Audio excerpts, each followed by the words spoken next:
AEW, just Britney Spears did, and they did it again. This time, I'm not sitting on the fence. I'm going to tell you how I really feel. Even before Dynamite started last night, which I actually thought was a pretty decent show, maybe not the super banger that some people were expecting post All In, but I still think we got in the weeds, as they say, with the stories. But Hangman Adam Page and John Moxley were announced in the match. They were going to be in a six-man tag. It was the Death Riders taking on Hangman Adam Page, Mark Briscoe, and Powerhouse Will Hobbs. Don't know why I forgot that.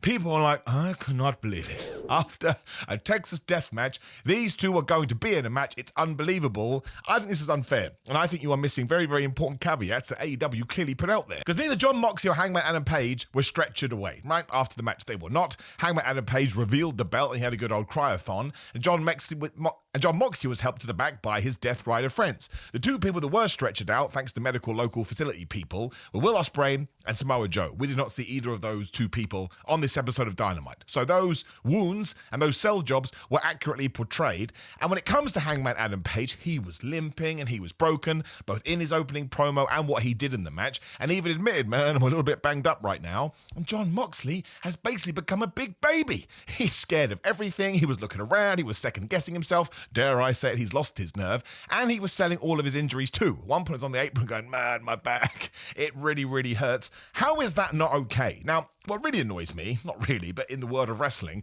bothers me, is that they weren't on the show. People be going, oh my gosh, I can't believe the two biggest stars have been taken off the show. So you can't win anyway. So me shouting into the abyss is a waste of time, and I'm just as bad as anybody else.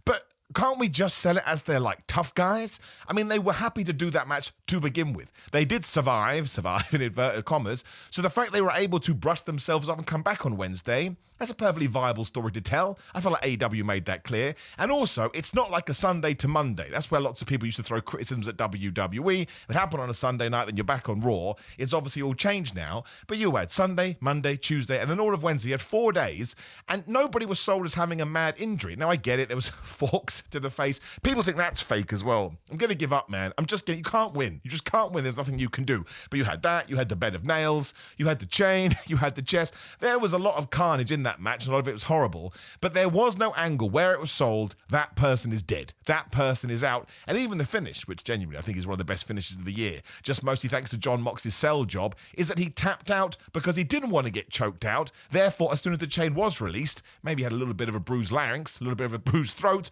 but he saved himself in order to do whatever the flubby was going to do. So, madness. I don't think it got rid of the sanctity, if we want to call it that, of the Texas death match at all. If anything, it just made these two look like badasses. And as always, you're allowed to go, Simon, you don't know what you're talking about.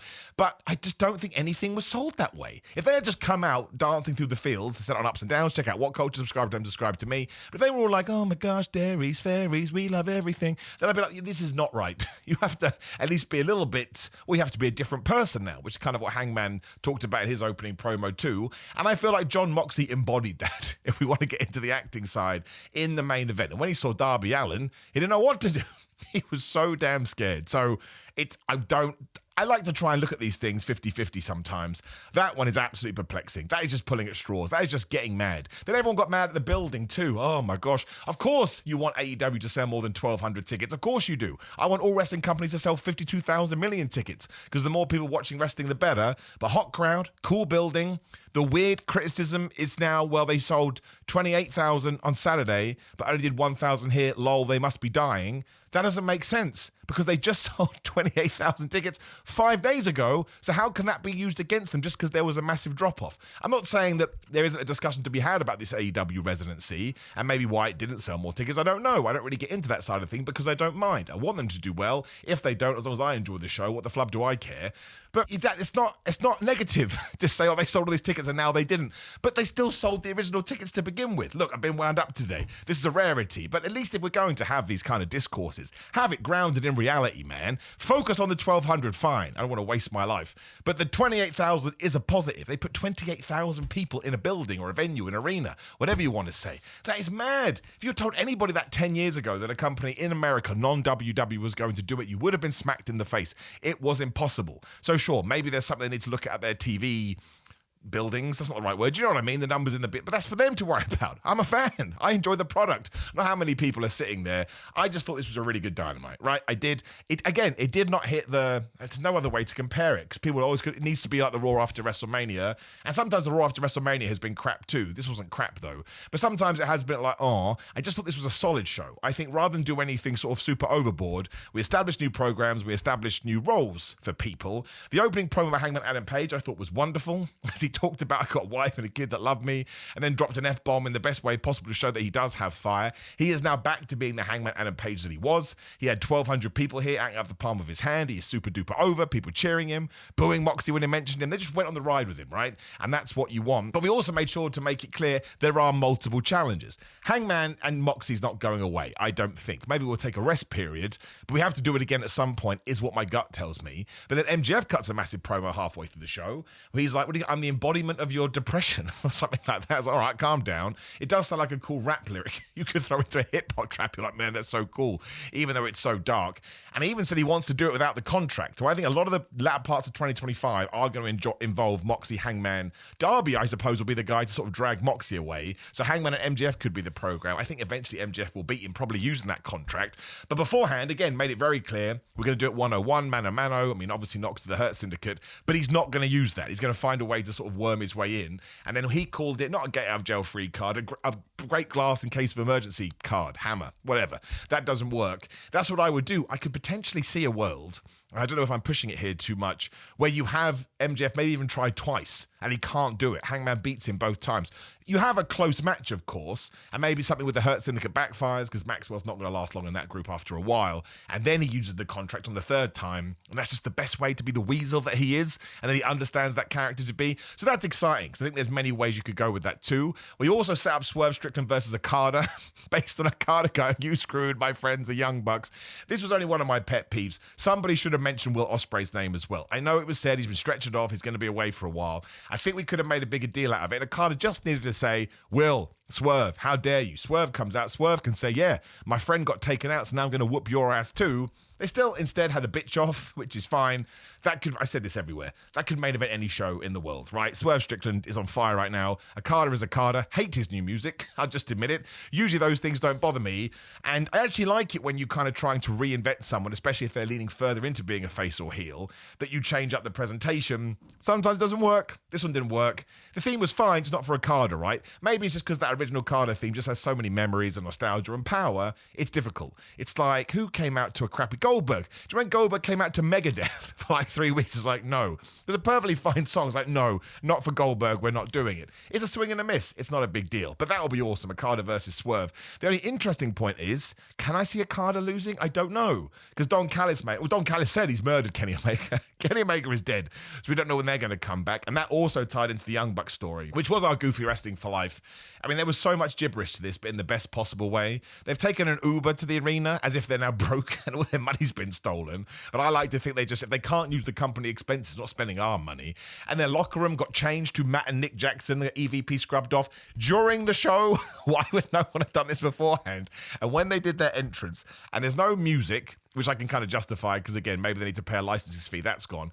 The video, which was already shot, that's free for them. It's been paid, changed halfway through to read Matt and Nick Jackson like a kid had paid for it. But we did kind of have this sort of meta story because Rene Paquette really wound them up as well. And Ricochet and his non-bald friends and Marina Shafir, that actually everyone apart from Don Callis, who of course is the most despicable man in AEW, they all hate the Young Bucks apart from Don Callis. So maybe even the production team were like, yeah, screw these guys. They've got no power anymore. We're going to have some fun. But there's the magic word. It was fun. And of course, they won. Was it a 6-man tag or 8-man tag or the party match? Whatever we want to call it. It was Hechicero that choked out Bandido, which again, this is what I'm talking about. They'll now do a match for the Ring of Honor World title. So Bandido moves on from Takeshita to go in there. The Young Bucks were on a winning side and they had help from the Don Callis family, essentially. I guess you can kind of spin it that way. So that's interesting. And I want to see where they're going to go. I would imagine that Don Callis will dick them over eventually, which is a very easy and nice way to turn the Young Bucks babyface. So that's a massive tick. And it's probably time. They've been heels for a while. And Carl Fletcher versus, who the hell did he fight? Masquerada. Just a really good match. Really hard hitting. One of the boots he gave him looked disgusting. Hits the brainbuster 1, 2, 3, and then essentially tells Dustin Rhodes he's going to ruin his life. All Out is like a month away, maybe. They stretched it out this week, didn't they? This year, I should say. He should just win that championship. I do think it was the right decision to give it to Dustin Rhodes, given the circumstances at All In. With Adam Cole, really hope he's doing okay. The news just sounds horrible.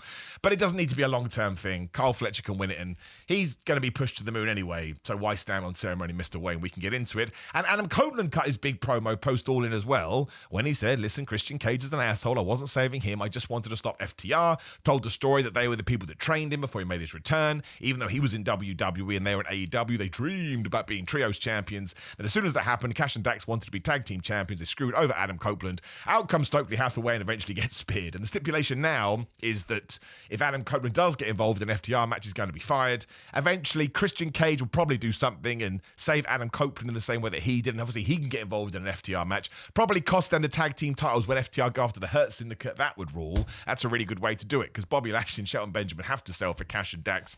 And that's how we get to Edge and Christian versus FTR, which is no bad thing. I mean, it's kind of difficult to turn Christian Cage babyface because he's been the best and therefore worst heel for about 4 years. But we got the follow-up to the patriarchy. The best thing that Adam Copeland said was, why did we get on Nick Wayne and Co's case? They were being controlled by a tyrant for all these years. And then we cut to them and they're definitely heels. It was hilarious. Like, essentially, they don't like Christian Cage because, well, he manipulated them, but also used to have a go at Nick Wayne about being a champion. He is a champion. And if Christian Cage hadn't changed all the plans when he went after the world title with the Adam Copeland stuff, everything would have been fine. Mother Wayne then insinuated he can't get erections. Don't get mad at me. And Tony Storm was also talking about genitalia because apparently Luther got injured at the pay-per-view and he needs detachment surgery. Could do with that what you will. This was awesome, though, because this arena was so damn cool, this venue. She was up in one of the balconies, and she was looking down, and there was just something 1950s about it, which makes no sense. Athena appears on the big screen, says, my Ring of Honor title is better than your women's title. I've got this contract. I'm going to cash it in. And again, I think we can have some shenanigan fun there, too. I think Mercedes Moné can probably just interrupt that match. We move into some three-ways, because they all have beef with each other. And Tony Storm said here, the buffet is still open, and I told you were going to be delicious. So, essentially telling you the rematch is coming. And I think we're doing Tony Storm versus Billy Starks next week on Dynamite. Then I would guess it all out would be Tony Storm versus Athena when she cashes in her thing. Then MJF can keep his thing, which sounds weird, and we move on from there. I may have forgotten something, but again, that's where you check out ups and downs, what culture, when we go through every single thing. But I just thought this Dynamite flowed really well. And, I mean, was everything amazing? I think it's pretty much sure. That women's four-way was good. Willow, Chris, Tekla, and Queen Aminata. Kind of made me realize we can probably introduce women's tag team titles now. We need to get rid of another championship. There's still too many belts. But if it's going to get these people on my television more, that's totally fine. Although Tekla has joined up with Julia Hart and Sky Blue to be like the Magic Witch Sisters, whatever you want to call them. She does do crazy spider works. Or walks, I should say. So that's going to be interesting. And once again, Chris and Willow fought to the back. What I would love to do, and actually I missed Collision this week and the week before, so maybe they've already done this, forgive me. Sometimes I don't always get to see it. I would like this to turn into a big thing now. Because a year ago, they had that amazing street fight All Out, which was so damn good and sort of ruined everybody's expectations. I think now it needs a full stop on it. Maybe they can become a tag team, but they're going to need a blow-off match, like a respect match. And I just think we should do more with them in general because they're awesome and it would just give you some good undercard stuff, which is not really what I mean. But if Tony, Athena, and Mercedes are going to operate on that level, and eventually somebody else needs to go after the TBS title, and I know that Willow and Chris have done that, but it depends if you introduce tag belts. The point is the women's division is growing, and Tekla has just, I really like Tekla now. And when we first started talking about her, I said, I want to hold fire. I know nothing about this woman, so I can't really talk about how she's being introduced. It was a bit weird with Jamie Hayter, but then we found out there was extenuating circumstances. Now she's great. A lot of that is because her and Queen Aminata fight for real. They just kick each other. So it's so violent. But anyway, Julie Hart comes out, goes, and Miss Queen, and that's how we get the 1, 2, 3. So a little bit of shenanigans in AEW. They don't always do that. Well, they do, just not as much as other companies. But solid Dynamite. I'm surprised about the discourse. People are now yelling about the amount of people. We're going to be dead one day. I really think we need to lean into what Tony Storm said a couple of weeks ago. Maybe it was in a week ago. But I don't think that it ruined the momentum. And I think anybody that is saying that is being a little bit overboard, a little bit exaggerating, a little bit hyperbole. I think AEW's in a good place. TV ratings be damned. Of course, that is Tony Khan's job to increase those numbers, although we don't know the max numbers. But for me as a fan, I can worry about me because it's not even an offense to you guys out there. If you don't like it, all right. Me liking it doesn't affect you and you not not liking it doesn't affect me. But me going week to week with AEW at the moment, I'm excited for the stories, excited what to see with our main players. It's a shame that Will Ospreay is off, but he's banged up. But yeah, what are we going to do with Kenny Omega when he comes back? What are we going to do with Okada, Swerve, Hangman, John Moxley? I genuinely want to know. And you've got people like Kyle Fletcher kind of bubbling under the surface, so you kind of keep an eye on them as well. So, good stuff. Liked it. Don't care that Hangman Adam Page and John Moxley competed. I think AEW did a fine job of explaining why. Slap your head. And that's it. We're good. All in is done. I think it's officially AEW's WrestleMania now. Let's kick ass with All Out. Don't see why we wouldn't. Happy days. Now, of course, please do let me know how wrong I am in the comments below. That's important. Like the video, share the video, subscribe, notification bell, click the video on the screen, which is me talking about Goldberg. People got mad at me again. I've got to stop being honest.